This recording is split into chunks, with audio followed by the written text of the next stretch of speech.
Hello, everyone, and welcome to Talk Nerdy. Today is Monday, June 29th, 2020, and I'm the host of the show, Cara Santa Maria. How is it already the end of June?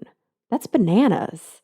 All right, guys, I have a really, really exciting show for you this week. It was, I have to say, up there as one of my favorite interviews that I've done so far. I really just think that it was very important topically, and I had an awful lot of fun doing it. But before I introduce our guest, I want to thank those of you who have made Talk Nerdy possible over the last week. And remember, Talk Nerdy is and will always be 100% free to download. I keep the model that way through selling ad space, but also, honestly, the most important thing here is support from listeners just like you. So the best way to support the show is to visit patreon.com/talknerdy, and you can pledge a weekly dollar amount, like even $1 per episode helps so much. You have no idea. You can also rate and review on Apple Podcasts, Google Podcasts, Stitcher, Spotify, anywhere that you download podcasts. And you can even buy cool merchandise. One of the more recent, designs features my dog Killer. So they say, science killer on them. They're very cute. But there's mugs and t-shirts and hoodies and tank tops and, pretty much anything you can think of. And that's at talknerdymerch.com.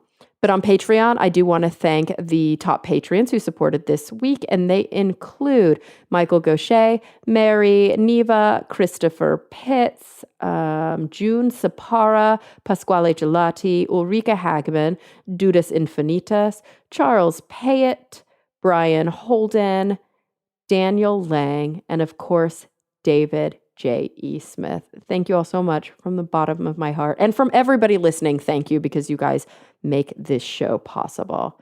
Okay, let's talk about this week's episode. I am so excited that I had a chance to sit down remotely with Gaia Vince. She is a science journalist, author, broadcaster, and speaker who has won a ton of really prestigious awards. And she's written for all sorts of amazing outlets like BBC, The Guardian, New Scientist, Australian Geographic, Science. She's worked on science documentaries. She gives talks.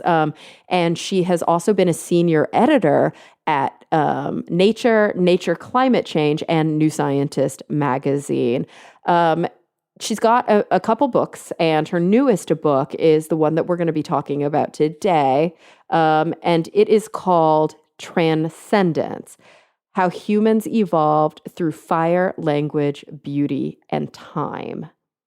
So really one of the central themes that that we discuss in our conversation is this idea that evolution is not just a biological function. It's interwoven with interpersonal relationships, culture, society, kinship. These things really cannot be removed from the conversation that we have about human evolution. And because of that, there are a lot of new and different and important ways to be thinking about the human journey.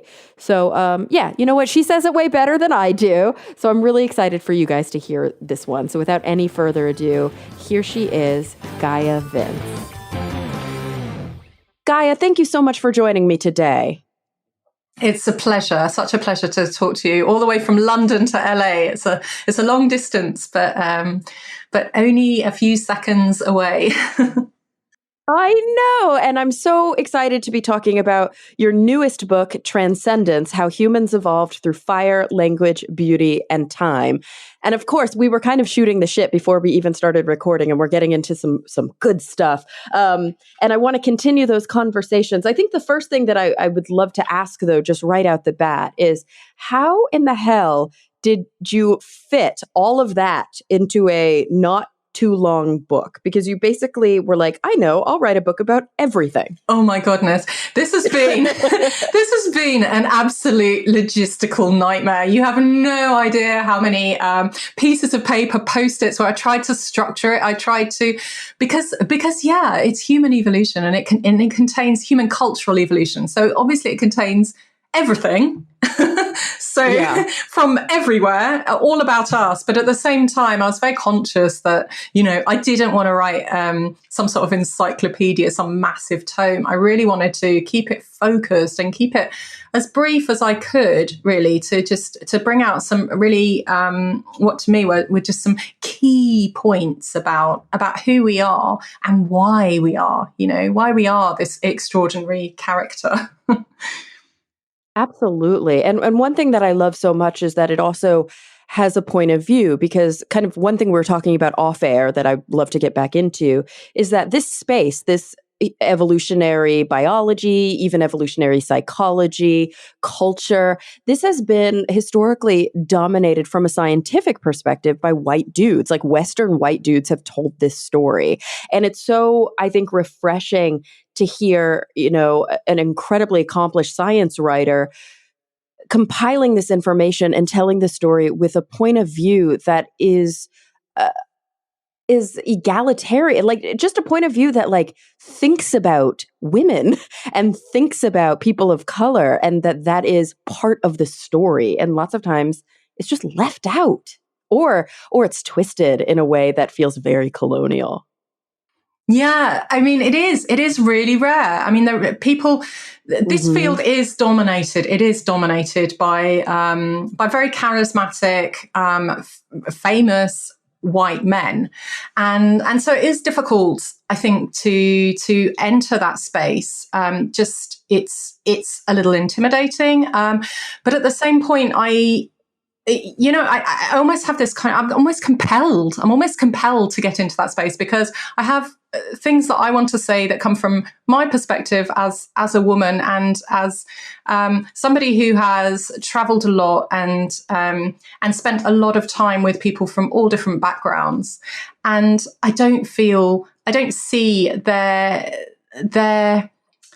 perspective I don't see it show up in a lot of these books. And for me, there is this is a book. So my background is actually in chemistry, physical chemistry. So I'm interested in that whole aspect of things. And so it was kind of almost driven by the energy relationship. How all life is limited by how much energy it can harness, and somehow we have we've created this new geological era, the Anthropocene. We've created a time where humans dominate the planet, dominate the rest of nature. And we do that because we've harnessed so much energy.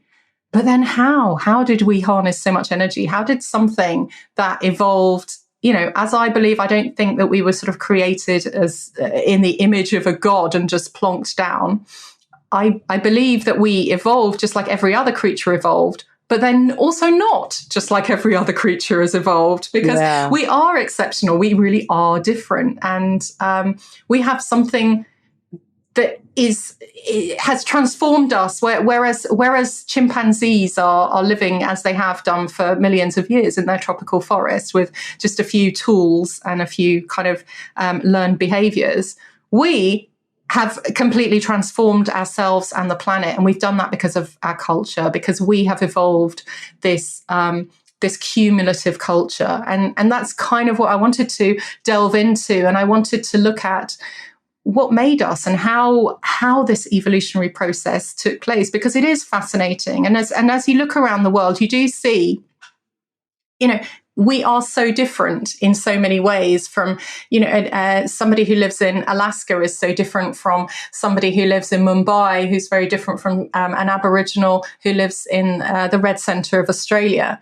Biologically, we're almost exactly the same, but culturally, we're so different. And to date, almost everything has focused on, science-wise, almost everything has focused on these very, very, very small differences between populations. But what I wanted to say was actually, look, there's something bigger going on here. We're culturally different. We've culturally evolved, but fundamentally our cognition and our biology is pretty much the same. And where differences have evolved, they've evolved because of our culture. right? So, there are these kind of feedback processes. I call it our human evolutionary triad, and it's this kind of concept that I came up with where all three of these, the environment, our biology, our genes, and our culture, all feed back on each other. And I don't think it's really been appreciated how important our environment has been. And so what that means now, as we've completely transformed our environment, is that this is going to have an effect. It's going to have an effect on our culture. It's also going to have an effect on our biology. And we're already kind of seeing some of that right now. So, so anyway, that's what I wanted to explore. And of course, I'm going to explore it as a woman and look at things that I don't think have been appreciated in this evolution, under this evolutionary perspective before. You know, things like, you know, why is it that in some cultures women have, we live in a patriarchy where women have such few rights and are considered perhaps inferior to men cognitively or behaviorally, whereas in other cultures, they're just not. You know, is that because in some cultures women are inferior to men? Is it our biology? Or is it culture? Have we evolved that? And have we evolved it culturally? And yes, I think we have. So that's my conclusion. Right. Yeah. And you see the same thing with quote unquote race. I mean, I think the central thesis that you just laid out, it's so important. And I think it bears reiterating. And I'd love to grapple with it for just a second before we move on. And the reason for that, I'll say for background, a couple of weeks ago, or maybe only a week ago now, well, as of the time this will air, it will have been maybe a month ago, on The Skeptic's Guide, the other podcast I work on, we had Angela Saini on to talk about, you know, that very thing. And I couldn't believe that we actually got emails from people pushing back on the idea that race is a cultural concept and that, you know, human biology really from a morphological perspective, from a genetic perspective, varies so minimally from what we might consider arbitrarily race to race, that really we're just talking about something like melanin.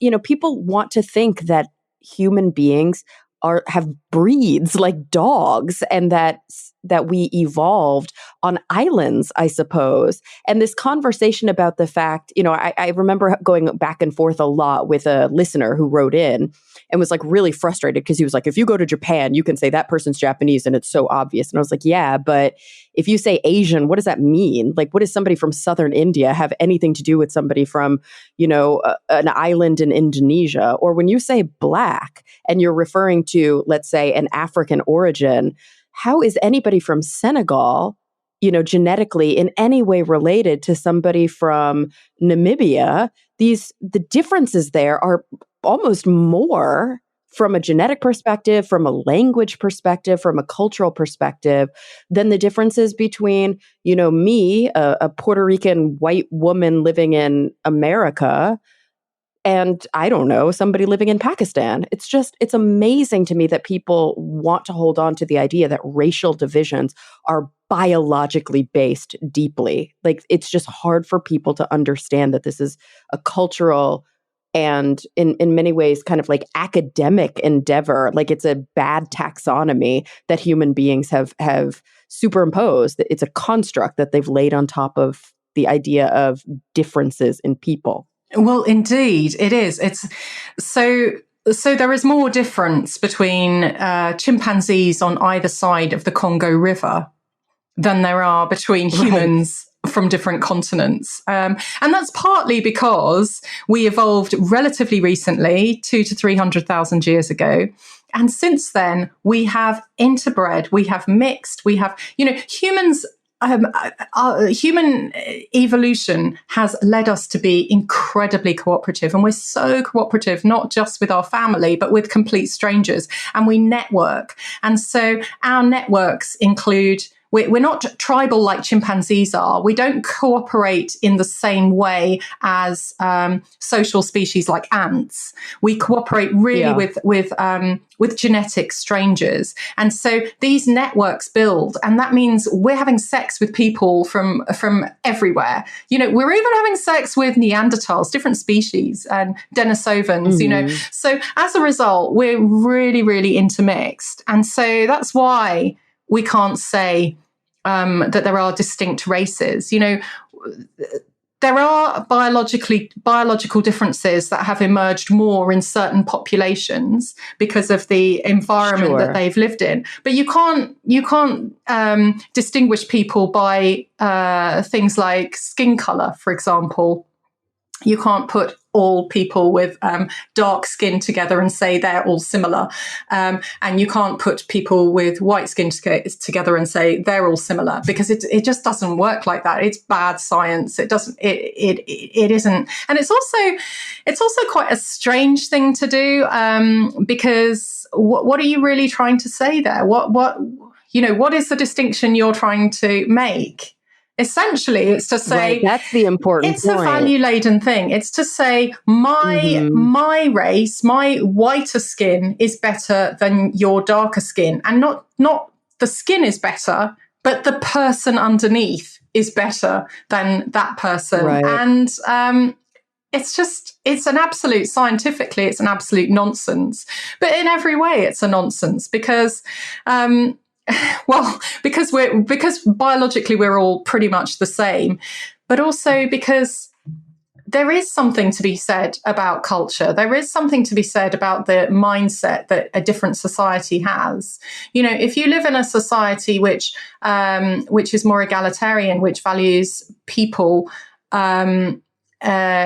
more similarly, doesn't have these very distinct hierarchies, and say that for example, a society that distinguishes massively in terms of race, and so, for example, American society, where Black people tend to make up the poorest and the most socially prejudiced against in society. They will also have the least chances, the least opportunities, and they will have worse health outcomes. They will have worse education outcomes. They'll have worse economic outcomes, because we have colluded as a society to make that so. In a society which is more egalitarian, people tend to have more opportunities and therefore do better. So this is all a socially contrived idea that we collude in and keep people in these places, and it's unhealthy to do that for all of us, because we all benefit from diversity of experience that we bring to things, and diversity of opinion, all diversity. I mean, evolution in biology, evolution in ecosystems, it all depends on diversity. That's the healthiest sort of ecosystem, and it's the healthiest sort of society. Yeah. I mean, it's such an interesting idea. It frustrates me a little bit when you hear people push back, and sometimes I don't know if it's willful ignorance, if it's motivated reasoning, if it's, I try to use the principle of charity and think when people are writing in, they're just genuinely not exposed to these kinds of ideas, and this is maybe the first time they're hearing them. But one of the things that really does frustrate me is when people sort of straw man this conversation and they say, how could you say that race doesn't matter or that race isn't real? And it's like, no. What we're saying is that it's not so much a biological concept, but it is a social concept. And so it does have real outcomes, like you mentioned, this idea that generally speaking, almost throughout the globe, right? And I'm interested to know in your research from a historical perspective, if it's always been this way, when it really started to develop. But almost throughout the globe, there has been this sort of strange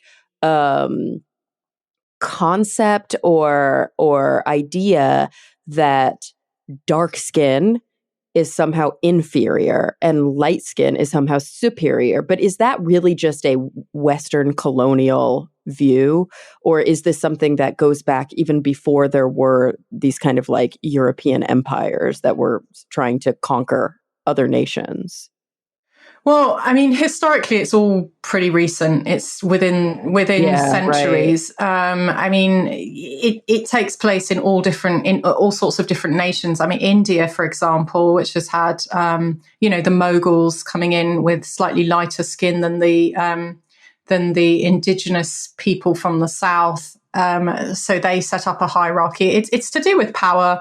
It's to do with keeping your position in society. And I mean, it kind of goes back to what I was talking about before. So this idea that that because we're not ants, so ants can rely on each other. They're social insects, and they're incredibly, they make these amazing nests. They make they do all kinds of incredible sorts of behaviors which rely on cooperation and rely on sometimes sacrificing themselves for their community.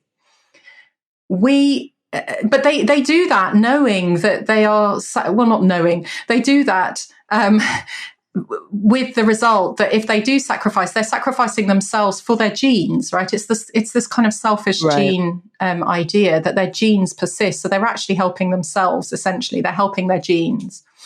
But we are different. So we socialize and we cooperate, and we have these incredibly much, much more complex societies where we rely on each other for everything, from birth onwards. We rely on everybody. We rely on strangers who we are not related to. And that makes us very, very vulnerable, because it means that we're reliant essentially on somebody who isn't part of our gene pool. So what we do to prove that we are trustworthy and we are worthy of being kept within our group and therefore receiving its support and its protection is try and show that we are, if not genetic family, we're cultural family. And we do that by copying each other, by taking on these sort of tribal aspects where, we learn the tribal niceties. We use a knife and fork when we sit down. We don't sort of like throw it in with our hands. But then in other cultures, of course, it will be using chopsticks or eating with the right hand or whatever it is. These manners, these social norms of our behavior and the way we eat, what we eat, how we speak, what language we use, how we address different members of our society. All of that proves that we are conforming. We're conforming to our tribe, and our tribe is strong because of that. And who are we proving? How, one of the best ways of proving that we are part of a tribe is to show that is to other people, to say that this is our group and that is not our group. That is the out group. We are distinguished by not being them. So as a result, whatever it is, whether it's skin color, that's a recent one, or it could be head shape in some indigenous tribes, or a particular type of tattoo, or the accent we use, or the words we use. You hear teenage speak, and it's constantly evolving. It's difficult to keep up with, and if you try and keep up with it as an older adult, you just look like an idiot because you can't authentically be part of that group, right? You're trying to be part of that group, but you are not. You're other, and part of the reason that they're doing this is to form their groups. And so one of the kind of Achilles heel of human society is that we are very tribal. We do form these tribes to show that we are cultural family. And so, with this, we have to copy each other. So with this, it means that people who are a little bit different, who do stick out, quite often end up getting having to live with the sort of social costs of that. They can be ostracized, they can have all sorts of, people who are disabled, who look a bit different, who have a different accent, who are migrants, who are, we all know how our society treats these people. And we can say, well, we're biologically evolved to do that. But the whole point of human cultural evolution is that we are not biologically evolved to do that. We make it up as we go along. We can change that. We can become kinder people. We can change our society. We're not, a lion will chase an antelope and eat that antelope. And that is evolution. That is part of an evolved behavior. The lion is not going to turn around and be vegetarian. Right. We are not.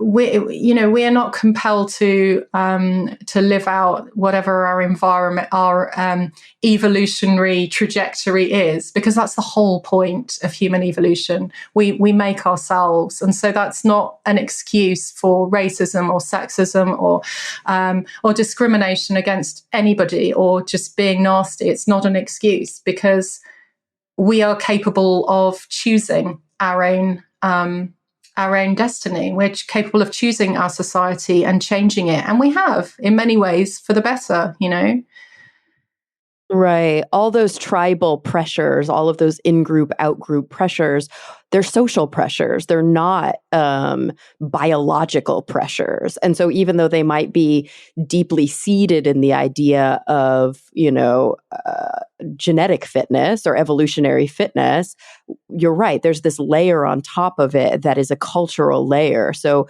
if we can societally feel those types of pressures, we can also societally transcend those types of pressures. Exactly. Yeah. So they feed back on each other. Our biology feeds back on our culture and our environment and all sorts of different things. And we see that happening now. So, for example, we are omnivores, that we evolved as omnivores, just as chimpanzees did. I mean, that's our evolutionary basis. But we can become vegans if we want, and that's a kind of growing group. Or there are plenty of, strange groups that are eating only meat or only, these. We can choose, and we will still survive. Because because our culture and biology can feed back on each other and our environment. So what's available to us and how we can change that. We're not driven in the same way. We are capable of transcending our biological evolution in so many different ways, and that's what we've always done. And I think that's what makes us so fascinating, but also so problematic as a species. Right. So, it really does bring me to this, I think, fundamental question about, a lot of these conversations that we have about tribalism and about in-group, out-group status and those kinds of social pressures. Often the obvious example, like the obvious exemplar in those conversations is race, right? Because this is where we see a lot of conflict, and this is where we see a lot of atrocities, like real human atrocities, have been committed for religious, geopolitical, racial purposes. But then even within that, I think it's really interesting that that we can use that, but the closer people look to each other, the more we have to come up with other tribal signifiers. Right. So if you take, for example, Northern Ireland, the Catholics and the Protestants fighting each other, I mean, they're the same people. We look at the Jews and the Palestinian Arabs, they're again the same people. We look at so we have to accentuate our differences in order to make this tribal war, because otherwise, what are we fighting against? Biologically, there is no racial difference. We invent this racial difference, and it's particularly ridiculous when we don't even look different, right? Trying to assert that there's a difference in race. it's it's so obvious. Then I think it's less obvious perhaps when it's people who look more different. Then you can perhaps say, oh well, maybe one group is better than the other, or whatever. Yeah, as people have argued, for millennia. But you're right, like this idea that the more similar the groups are, the more they have to magnify maybe cultural, well, they're all cultural differences, but geopolitical differences, religious, ideological differences. Even you look at, I don't know, the Civil War in the US, like what were they fighting over? The Southern people wanted to keep slaves, and the Northerners were saying, no, I think it's time not to keep slaves. But they were the same Americans that were fighting, but that was an ideological war, And so you're so right about that. I guess the difference that I see, and sort of the reason that this one particular issue feels out of step with a tribal war, is the concept of gender equity, because every culture requires that women and men coexist, right?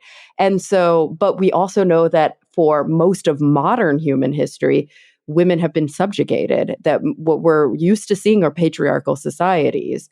But men couldn't just say, women, let me kill you all, or women, let's kick you out of our tribe, because then the tribe would die.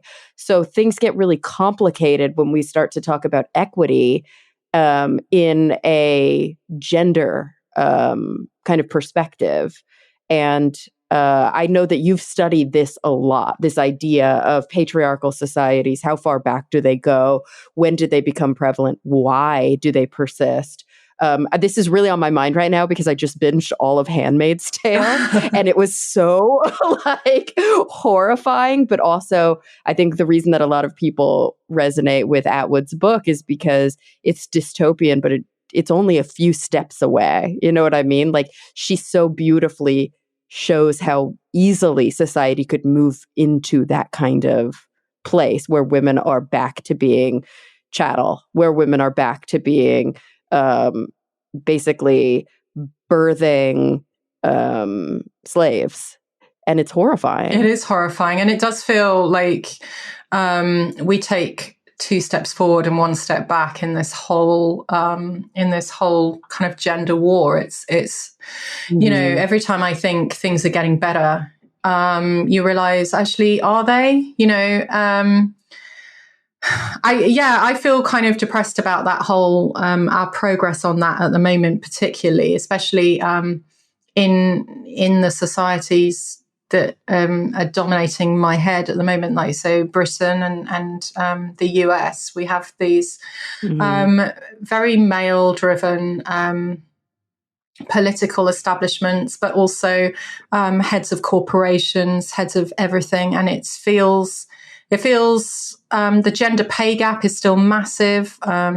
We have all sorts of issues with maternity pay. We've just had this pandemic lockdown, which has definitely affected women far more than men. They're doing the bulk of the childcare, the homeschooling.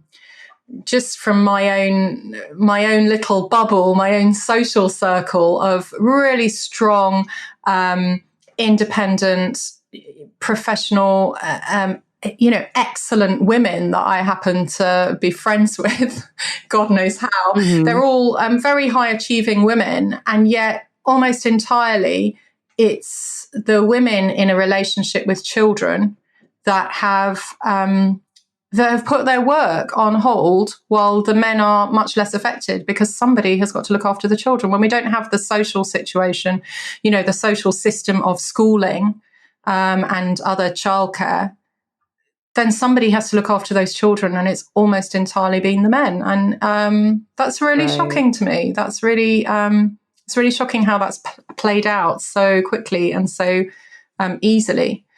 But yeah, so in terms of the history of that, well, I mean, I think that for almost all of human history, this was not true. Men and women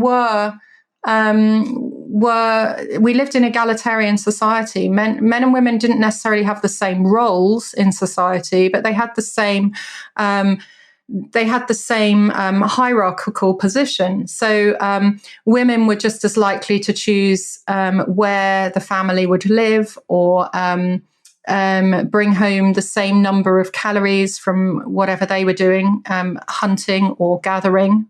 And they were just as important. And I think there's a lot of evidence to show that. For a start, hunter-gatherer communities today are remarkably egalitarian in terms of gender. But also, if you look at how human societies were formed, cooperation has been key throughout our evolution. It's what has allowed us to become so successful. And it means that we've had to rely on each other, and to network, okay, to be able to trade with each other for resources, which gives us this kind of freedom to move away from food, or away from water supply, away from other essential resources we need, because we're able to then trade with what we need among different tribes. And that requires networking. And the way to have the most and the broadest network is for both families for the male and the female of the family unit to have equal power, so that both sets of in-laws can take as much of a role in the childcare, and also in the sort of family networking. So, say John marries Sue, and then Sue's parents, Sue's mother's family is also as respected and as important as Sue's father's family and as John's family. You then have this enormous branching network that just gets bigger and bigger, and everybody is able to draw on distant connections quite easily. As soon as you take a woman from her family home and take her away to the father's village or whatever, and she no longer has any contact essentially with her family and with that side, you've massively limited your networking potential. And that's what started to happen when we started to settle. Right. So I mean, that, I think that egalitarian societies were the norm for a long part of our evolutionary history, most of our evolutionary history, until relatively recently, when we did start to settle. And then it started really with children being a valuable resource, being owned. So once you own your children, because they become a source of labor, because agriculture is so incredibly labor intensive, then you own the woman who produces the children. And then you start fighting for your land and the children and the women, and the whole of the gender hierarchy completely changes, and you start owning women's sexuality, because you want to be sure that the children you're supporting are your children. Whereas before, when we were hunter-gatherers, there's been, looking at current hunter-gatherer populations, there's a lot more fluidity. Children are kind of co-parented a lot more among the group, and there are matriarchal societies where women produce children with different men, and it's a lot less restrictive as than current society. It's less about the nuclear family and more about like the kin group, right? Yeah. Where there's kind of equal roles, or at least maybe not always equal, but at least cooperative roles within a larger spread of individuals. I mean, I love how you just laid out this sort of evolution of the loss of power, the increased power in the male groups, and how that kind of developed from a transactional sort of economic perspective. And I think that's, of course, beautifully encapsulated in Handmaid's Tale. Like, that's exactly what it is. It's transactional in a world where not all women were fertile. They really placed a premium on fertile women, and they used them as birthing machines, basically, for the richer couples who had more power. I think the interesting thing, though, is that in some ways it actually flies in the face of what we do know about fitness and biology. I know that when I read Angela Saini's other book about women, so Superior, I think, not Inferior, or maybe it's the other way around. She cited a really interesting study that showed that, like, the first predictor of infant mortality, or I guess negative predictor, inverse predictor, is the mother. And then the second is the grandmother, and then the father. Like, having grandparents around is actually more conducive to thriving children than even having fathers around, because of the caregiving that they do. And so it's really interesting that the newer sort of Western model removed the mother's parents from the equation altogether, because the mother was basically sold into the father's family. Yeah, indeed. And also, with the advent of agriculture, people started dying of various diseases. So I mean, in some ways, it also took away that relationship with the grandparents that is so key. And I explore that quite a bit in my book as well, this kind of the importance of grandparents and alloparenting and other people to look after the children and to pass on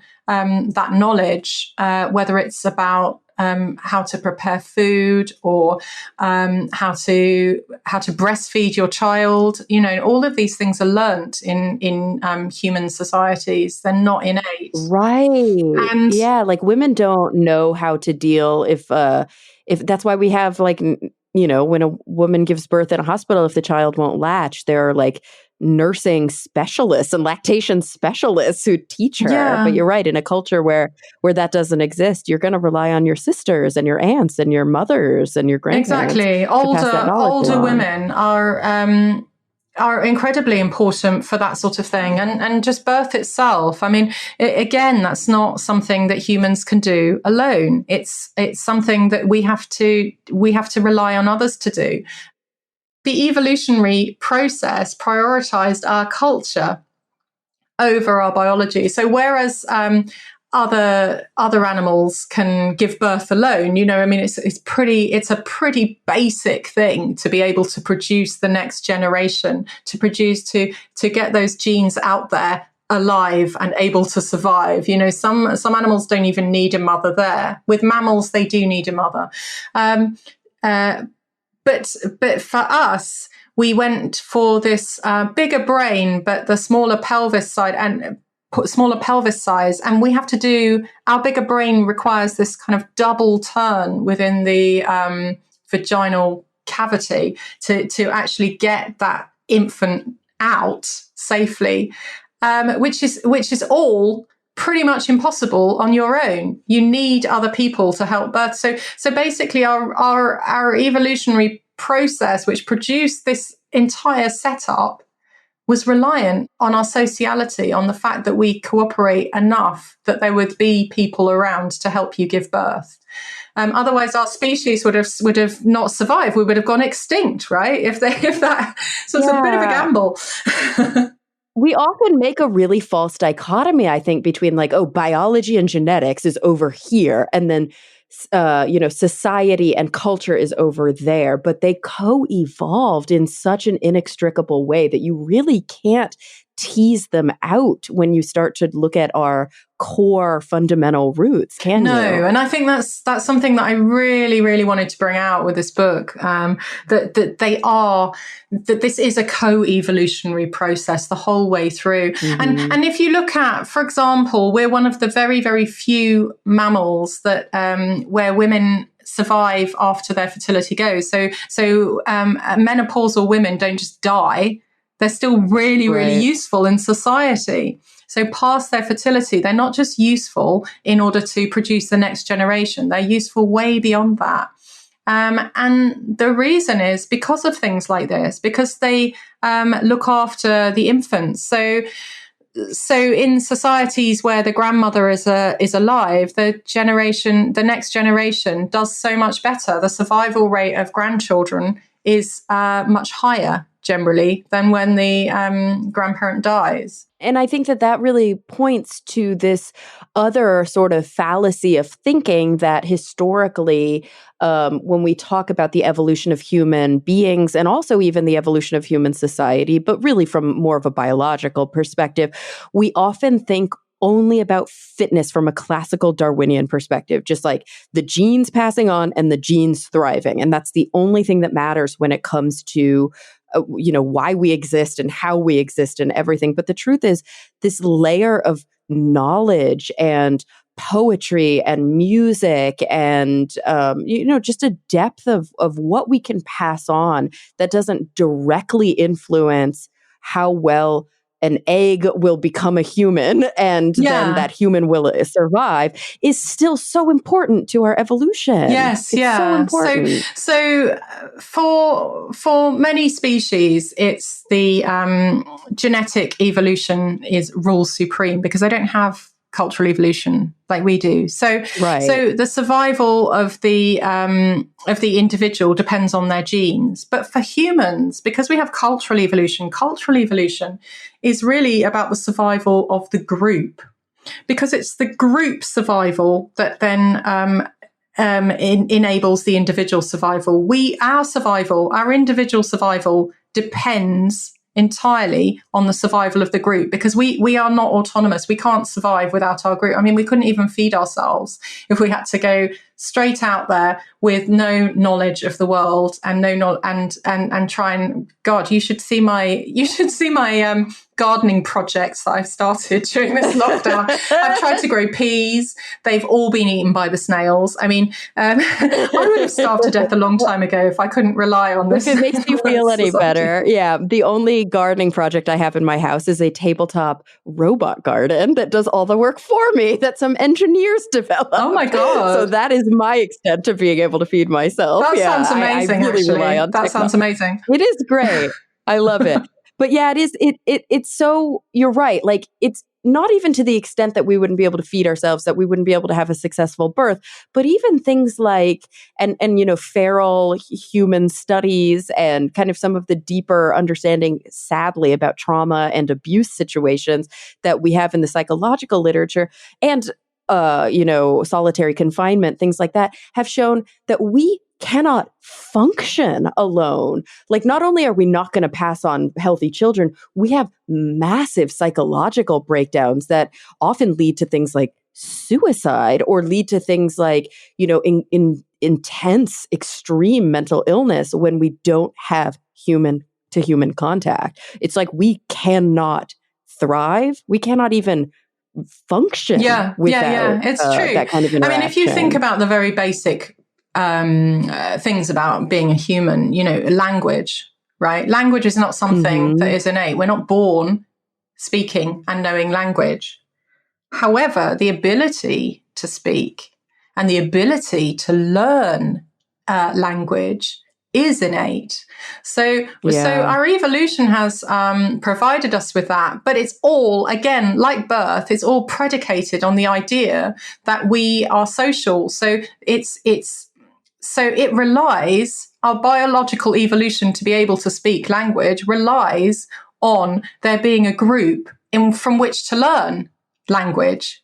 And the window for that is actually quite small. It's only a few years. And if you don't hear language in those few years, as we've discovered from these tragic stories of neglect, then you will never speak properly. You will never speak like a native of any language. You have to have heard language and be talked to, because it's a very it's a back and forth process, speech.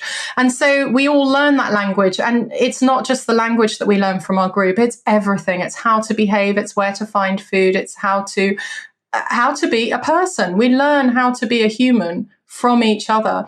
And this again, I mean, I talked initially about energy. It comes down to energy, because if we had to figure out all of this ourselves, it would take many, many, many lifetimes for each of us to learn just the basics of, say, talking. We can only do it, let alone what I'm sitting in a room with that's constructed in the most complex fashion from hundreds of different materials that have been put together by thousands of different strangers from resources all around the world. And it's all sitting here in the most complex fashion. And I would not be able to recreate this myself at all. And that's even with the knowledge that I've spent a lifetime learning. We are dependent on this group to hold our cultural knowledge for us.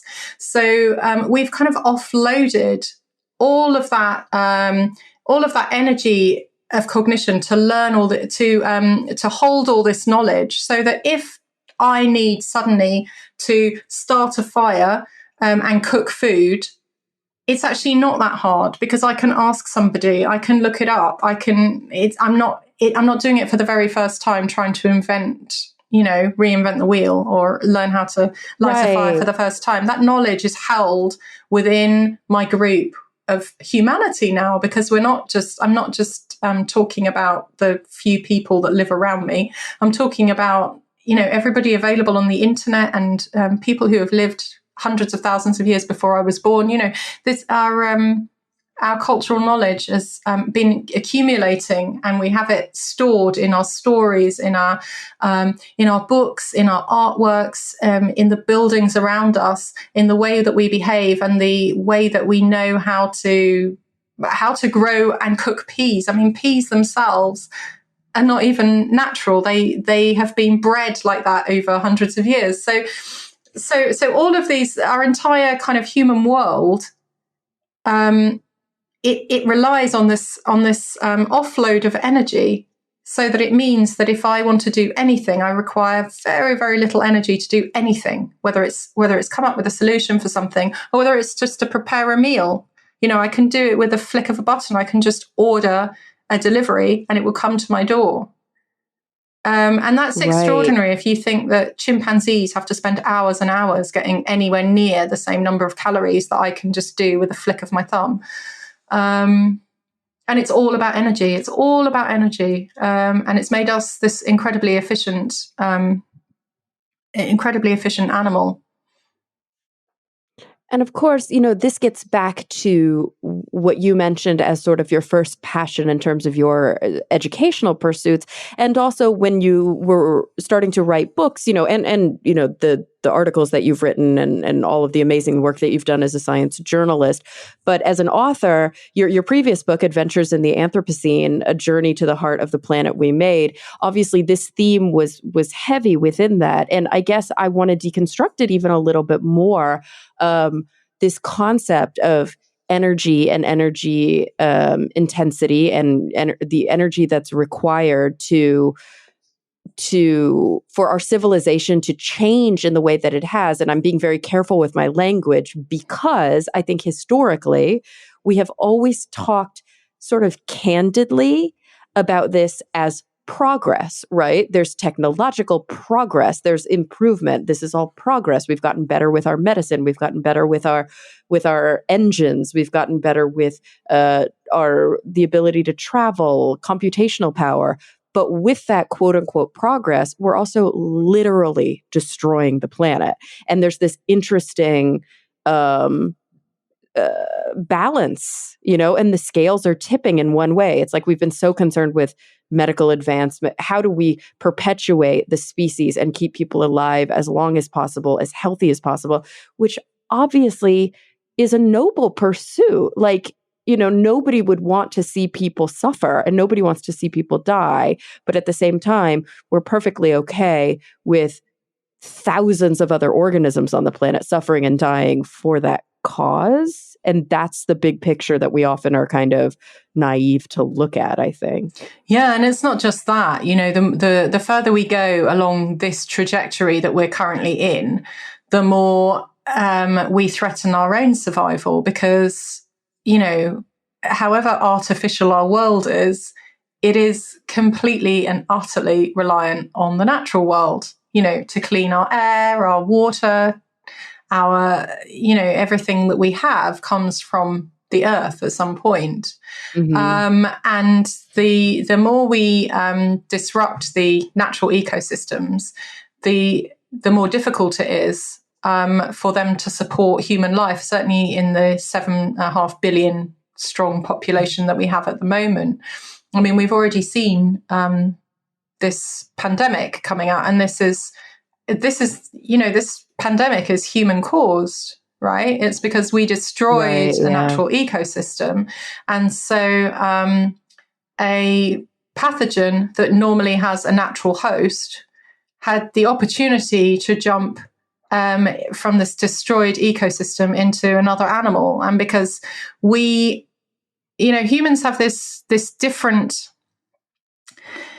very cultural value system, which is different from other animals. So our survival, we don't just value things that help our survival. We don't just value things that give us calories or protect us from the cold or predators or something like that, or make us more sexually prolific.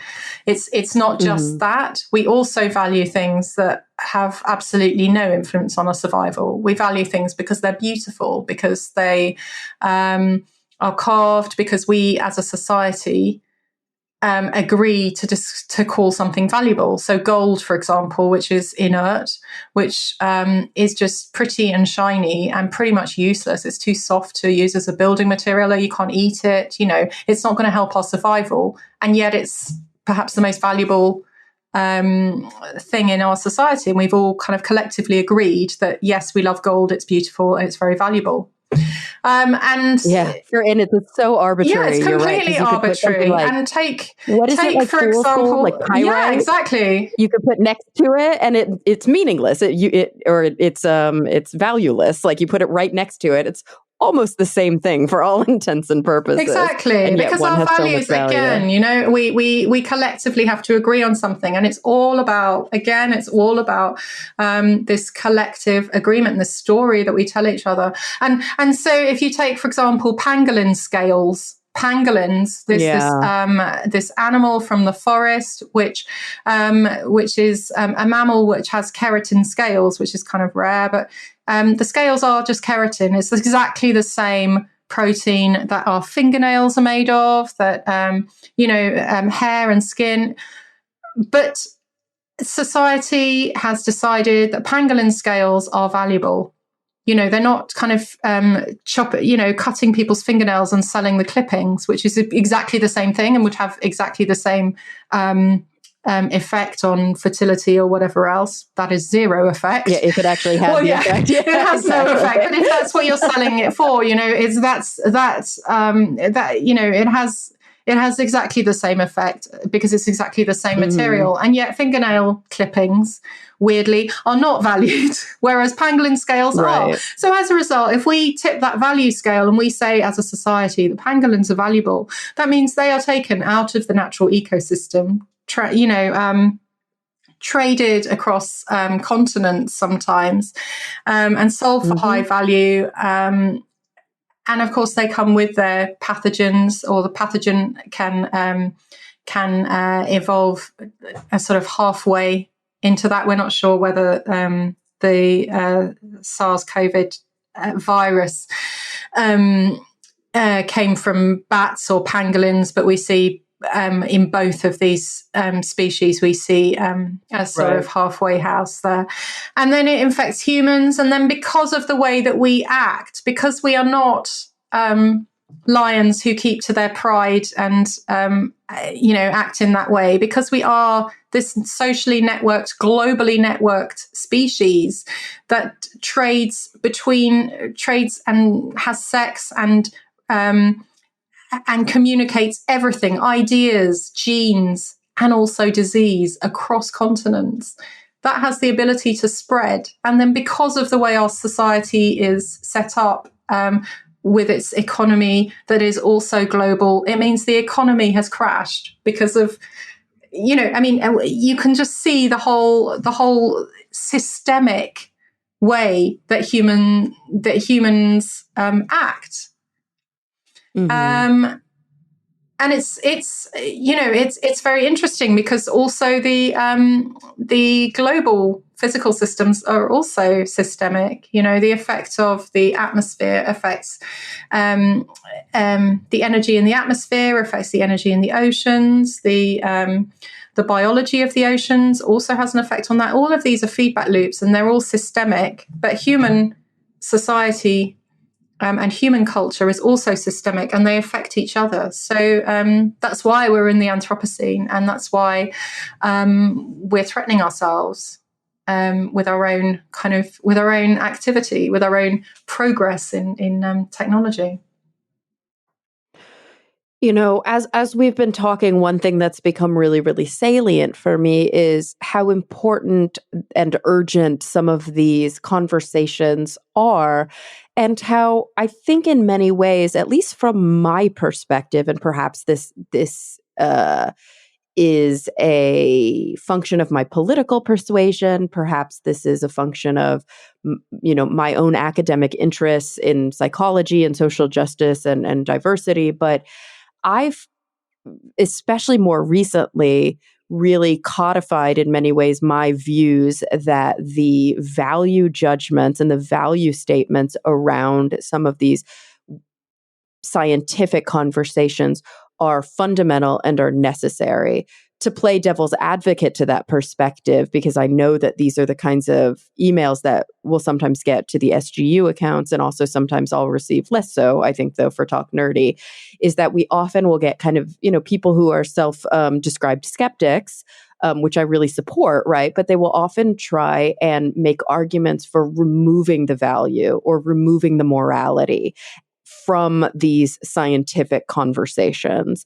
And so I guess my question to you is, how do you respond to people who think that, whether we're talking about social justice advocacy work or whether we're just talking about describing these kinds of fundamental human truths, these fundamental human, evidence-based conversations in a value or like in a context that requires that we make value judgments? Like, how do you respond to people who say, this is science, there's no morality in science, for example? Well, science is a human invention. It's a cultural invention. We came up with this. It's a process. It's a way of looking at the world, and I think it's a really interesting way of looking at the world. It's an attempt. It's an attempt to be objective. It's an attempt to not be subjective. But of course, who is doing the objective looking and the objective recording and the objective measurement taking and theorizing? Well, of course, it's humans. And humans are led by values. They're led by all the other things that we've been talking about. This idea of tribalism. We are formed in a cultural developing bath. We come into the world really as these pathetic beings that are sculpted by our social and physical environment, which really define us. So everything you think is your opinion and your taste in something, or your whether you think Monet is a beautiful artwork, or Van Gogh or whoever. It's very hard to say whether that's an objective valuation or not. Just as whether you decide that it's important or not to measure the transit of Venus, and how you might take those measurements, and whose land you might go through, and what sort of records you might take of those places that you pass through. These are scientific endeavors, but they don't come in a vacuum, because they are made within a social world full of values. And so I think we need to always be very mindful of how claims are made, what the basis for them are, what effects they might have. Science isn't conducted in a vacuum. And I think that's more important than ever to understand. And it could be a lot less destructive, and it is destructive. And the way to do that is to make it more inclusive, is to make sure that that what you're doing, the values of what you're doing, are aligned with all different members of society that are impacted. So it's to do with making sure that, especially, if we're talking about pure mathematical formulae, which are just it's just a sort of a progress of equations from one end to the other, then that's one thing. But even that, what are you trying to discover with that? Are you trying to work out with your pure mathematical equations exactly how your Mars lander is going to orient itself on Mars? And if you are, right, is that really the best use of millions of dollars? Everything is political because it all comes out of a human world.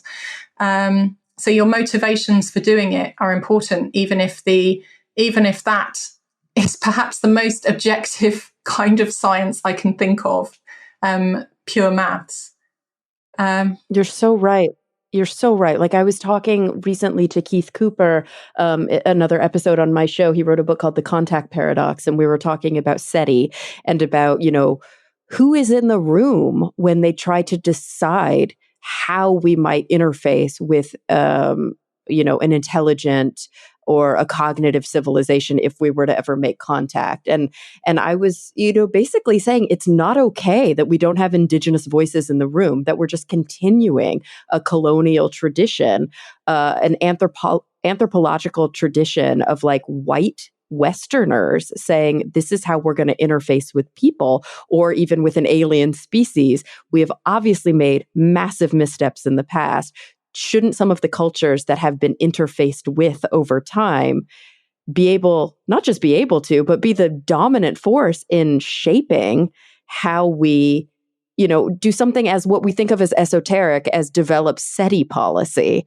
But, these I totally agree. Voice, it's so important. Of course it is. Of course it's so important because we are not this narrow we're not this narrow perspective at all.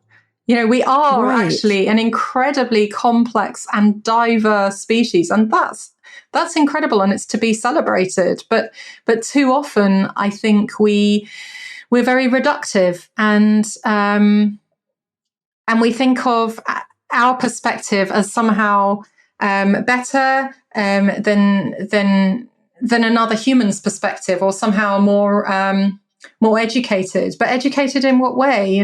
Because all humans are educated, whether it's formally or through learning. We all come into the world dependent on our group to learn everything that we know, and that group tells us everything we need to know to fit in to it's an adaptation process. It's to fit in, it's to adapt to our particular social and physical environment. You and I are find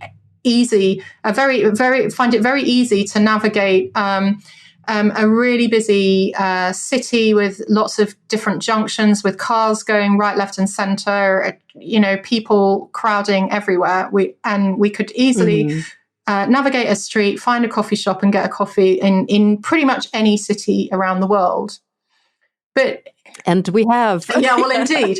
But would we find it so easy if dumped in a rainforest to find food to eat, what plants are poisonous, how to construct some sort of nest or house, how to make fire? Absolutely not. Not at all. And yet this is absolutely basic stuff for a child or teenager from that culture. They know their environment and their social environment. They wouldn't make any taboos in their culture if they are sitting around a fire with members of their society, know exactly how and who to approach and in what way and what to say and what gifts should be given and what, we would have no clue of that. And yet... no, and even more basic than that. Like, I remember when I spent time in the Peruvian Amazon for the first 2-3 days, and I said this out loud, I mean, naively, but also I think to make a point, was that I didn't see anything alive. Like, obviously the trees were alive and the grasses, but I was like, where is all of the wildlife? And people were like, yeah, this is normal. When you first get into the Amazon, you simply can't even see all of the thriving wildlife because it's so different than what you're used to. Yeah, you have to get your eye in. You have to get your eye in and know what you're looking for. Yeah. 2 or 3 days in, you're like, oh my God, there's spiders everywhere. There's, birds everywhere. But the first few days, you're like, wow, the Amazon is weirdly barren. Just ludicrous. But it is. It's there's an adaptation period. And you're so right. Like, this is, I've been thinking this whole time that we've been talking, like trying to come up with some sort of visual representation of exactly the thesis of your book. And I see it almost like there's this tapestry or this woven piece, whether it's a blanket or a piece of fabric, right? And we often like to think that that's the biology, and then that the culture is like painted on top of it.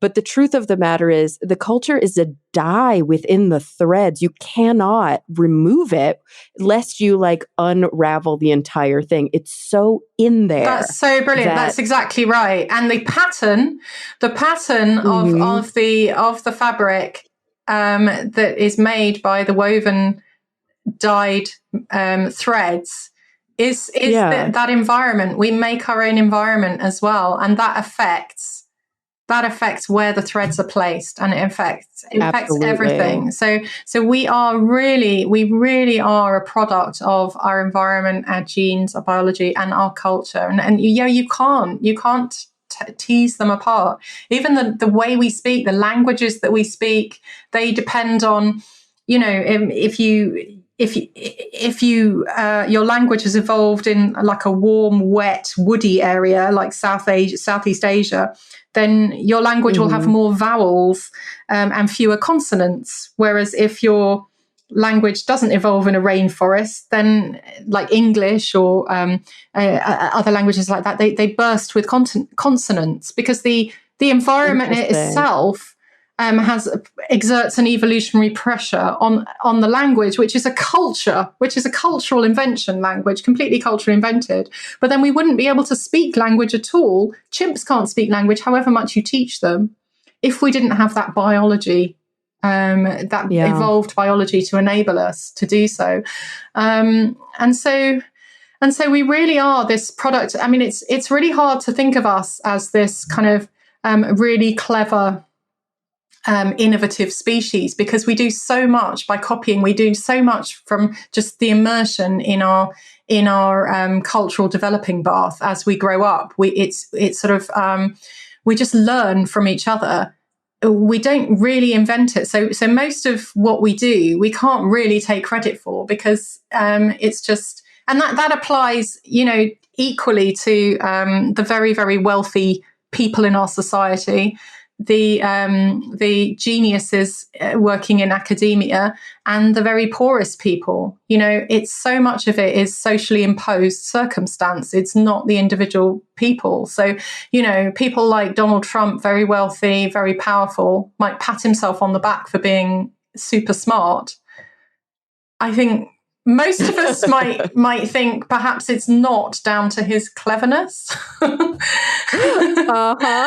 Right? And yet, there may be a cleaner working in a hospital somewhere, on the breadline, barely scraping it together.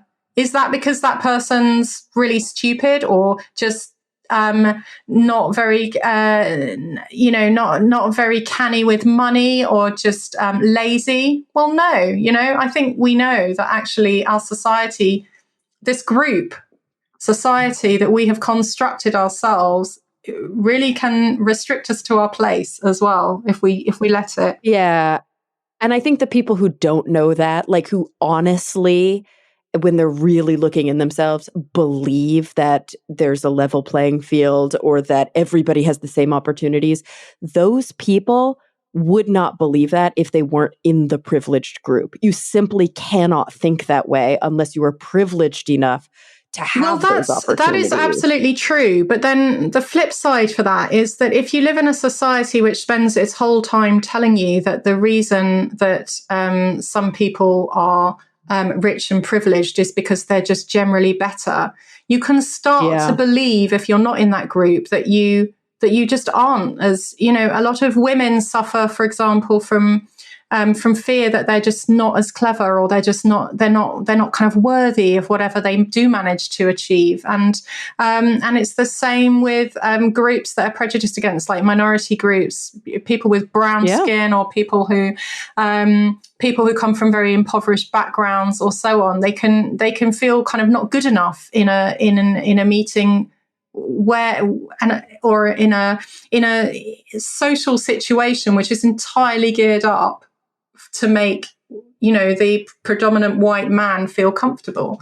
They feel out of place, and that feeling of being out of place then makes them look out of place, and it feeds back, and we as a society we put people in their places and make it hard for them to move out of that. And I think that's such a failing, and something that certainly some societies are doing a lot more about addressing than others.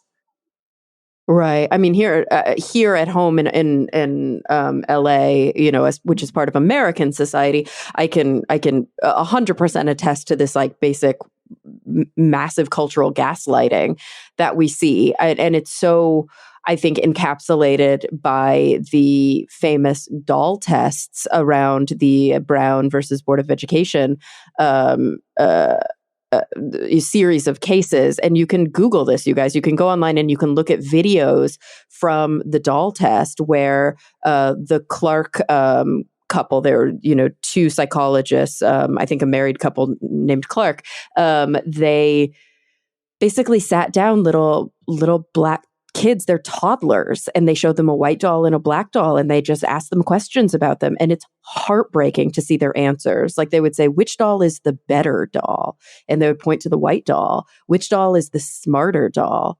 The white doll. Which doll is uglier? And they'd point to the black doll. And then at the end, they would say, you know, like, which doll looks more like you? And they would point to the black doll. They knew that they were black, and they thought that they were uglier or stupider or whatever, because that's what society told them. And this was internalized in 3, 4, 5-year-olds. I mean, it's horrifying. Yeah, and these videos are so powerful. I really, do watch them if you haven't seen them. But they're really powerful, and I think what it shows us is that what we do first is not innovate our own opinions on things and our own judgment and assessment on things. What we do is absorb in our cultural developing path. We're incredibly good at this. We're better than any other animal. We absorb what our society tells us and what our society agrees is right. And we trust that more because our survival is entirely dependent on learning from our community. So if we learn that this berry is poisonous and that one is edible, but only after it's been cooked for 45 minutes and then soaked in, you know, a saline solution and then mashed and whatever, then it's edible. Then we will learn all that and we will thrive, right? But at the same time, we learn that in our society, Black people are lesser, or Black people, are not valued as well. We will internalize that as that's what society agrees, so that's what's true, and we do that from the youngest child, and then you believe that even if you intellectually can overcome that and realize that right. that it's not true. This is a huge difficulty to try and overcome it emotionally.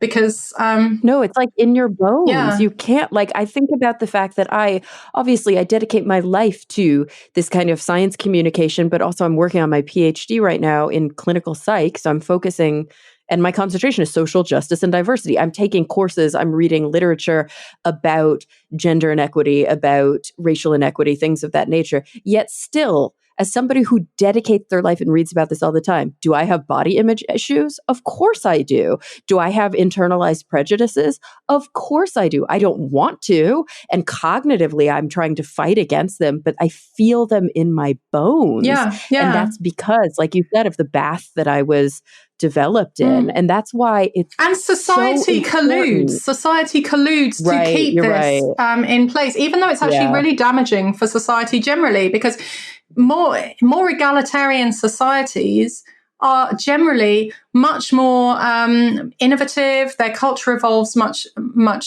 faster because there's more inclusion in the network of ideas being shared, of perspectives. And then, innovation happens when two different ideas are combined to produce a third one. It's very rarely this kind of like incredible bolt from the blue inspiration that you just come up with something new. Generally, it's about seeing different ideas and combining them in different ways, or occasionally something, serendipitous drops out, a kind of mutation in the evolution of technology or something.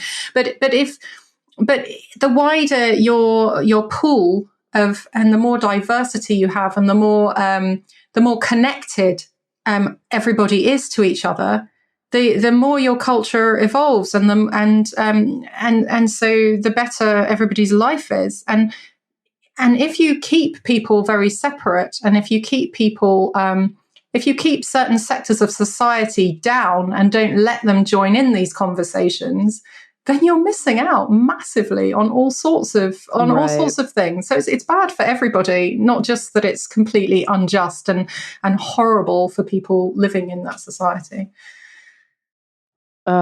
I couldn't agree more. And I think that, Gaia, on that note, I mean, I've kept you so much longer than I promised I would, but I was hoping that I could ask you the same two questions that I close my podcast asking each of my guests. They're really big picture questions. And of course, you wrote like one of the biggest picture books you could possibly write. So I have a feeling you'll have an interesting perspective. Are you ready for them? I am. I'm slightly nervous. As you should be. No. All right. So when you think of the future, so you're looking forward now in whatever context is relevant to you, whether you're working on a new project and, you have certain things on your mind, what's happening in society right now, or even something maybe more personal with your own home life or family. Number one, what is the thing that keeps you up the most at night? The thing that you are most concerned about, pessimistic, maybe even borderline cynical about? Like, what is, not looking good? But then on the flip side of that, to end on a slightly more, I guess, relaxed and positive note, what are you genuinely optimistic, about? What are you really, truly looking forward to? Well, there's so much going on in the world at the moment, isn't there? That's really terrifying. Right. Climate change, this horrific inequality that's rising globally and in every single way. Environmental destruction, biodiversity loss. I could list so many, but I think right at the moment it's Brexit. That's what's keeping me up at night, because we're heading towards a no-deal Brexit. And this is such a reductive state to be in, because at the moment, we need to be collaborating and cooperating more between nations and between groups of nations. We can only solve these enormous global crises if we all work together. And this rise of populism and this retreat into nation states is incredibly troubling, I think. I mean, I don't think it will last forever, but at the moment, I think it's setting back Britain in this horrific way, in every way, from, scientific collaborations to environmental progress to economically, it's an absolute disaster. So it's depressing, because even if my family manages to get through without too much of a problem, there are going to be millions of people who really, really suffer as a result of this. So that's what's keeping me up at night. But on the flip side, even though we are facing an absolutely catastrophic climate change, I'm so encouraged by the progress that we've had socially over the last year or so, with Greta Thunberg and the Extinction Rebellion and these new global attempts at setting targets for carbon emissions and really setting out ways to reduce those carbon emissions. And the most encouraging thing is this rise in renewable energy. I mean, it's so cheap now to make solar panels. It's cheaper to build a new solar farm than it is to run existing coal-fired power stations in large parts of the world. So that's hugely exciting. So I am feeling a bit more optimistic about that. I do think that we've got a long way to go. I think there's going to be a massive, massive human migration, which nobody's talking about. Right. But I have to be optimistic on that part because otherwise there's no hope, and without hope we're kind of lost. Yeah. I mean, we need to maintain a purpose, right? We need to maintain at least something to keep us moving, and I guess maybe that is the silver lining of problems, of conflict, of inequity, of things like that, is that we're not anywhere close to living in a utopia. We're in many ways in a very dystopian society. And because of that, there's work to be done. And I think that will keep us hopefully motivated to right some of these historical wrongs. I don't know if we can ever actually right them, but at least continue the work to adjust the scales in a way that allow us to have a more egalitarian future. I think most people see that as well. I mean, I've been hugely encouraged by the Black Lives Matter protests. It's such a wide spectrum of people. It's not just Black people, it's people of all colors, it's people of all ages, coming out to say, this is not okay. This is not okay. We want fundamental change, and it's not just in the United States. It's spread across the world, and it's just been, it's made me really, really hopeful. I really think that change might be coming, because this is not something new that we're suddenly facing. But there's been a reckoning, I think, and that makes me so hopeful that the next generation it might be better. Yeah, I really hope it doesn't slow down, because the great news is it is affecting change. We're seeing policy changes at police departments across the country. We're seeing people brought to, people are being arrested for these atrocious murders that probably would not have been arrested before. We're still yet to see if they're actually going to be convicted. That's the real kind of win. But, accountability is happening, because the thing is, they can't ignore our voices anymore. And so within at least these places where the power structure is so lopsided, and where the inequality and the violence and the brutality is so obvious, at least the lowest hanging fruit is very easy to bring into the light. And the harder, I think, entrenched systemic things, they take time, and they take a lot of energy. But the good news is that some of the most obvious things are being reckoned with right now, and we're seeing real change being affected. And that, it pleases me really greatly. So for anybody who's exhausted by the news, or who's just obviously depressed about what's going on in the world, I think that silver lining right there, we're seeing it get better in front of our eyes. And also to remember that the civil rights movement was in many ways not a result, but was linked to these kinds of sit-ins and these kinds of protests. And we're talking for years. This new wave of protests that most people are aware of, this has only been a few weeks, right? And don't get me wrong, in Ferguson and in places like that, the protests never stopped, and they've been going for years as well. But for most people who are privileged enough to just now becoming aware of this, it's only been a few weeks. Like it's got to keep going. I know it's just extraordinary. It's extraordinary what we've seen, and it's just this making it obvious, bringing it out, exposing what's been going on for years and years and years has suddenly, I think it's people who have had the privilege to be able to ignore what's been going on, because I mean it has been obvious. You can't escape what's been going on. But people who've had the privilege to ignore it have no longer got that excuse, because it's everywhere now. It's all over our newspapers, on our televisions. And so either you have to take a stand. You either say, that's fine. It's fine to live in a horrific, racist, brutal state. Or you have to say it's not okay. Black people do matter. So before there was a large section of society that was able to comfortably ignore it, and that's been a huge problem. And that is not the case anymore. They're not able to ignore it. I hope they don't go back to being able to, because it's shocking.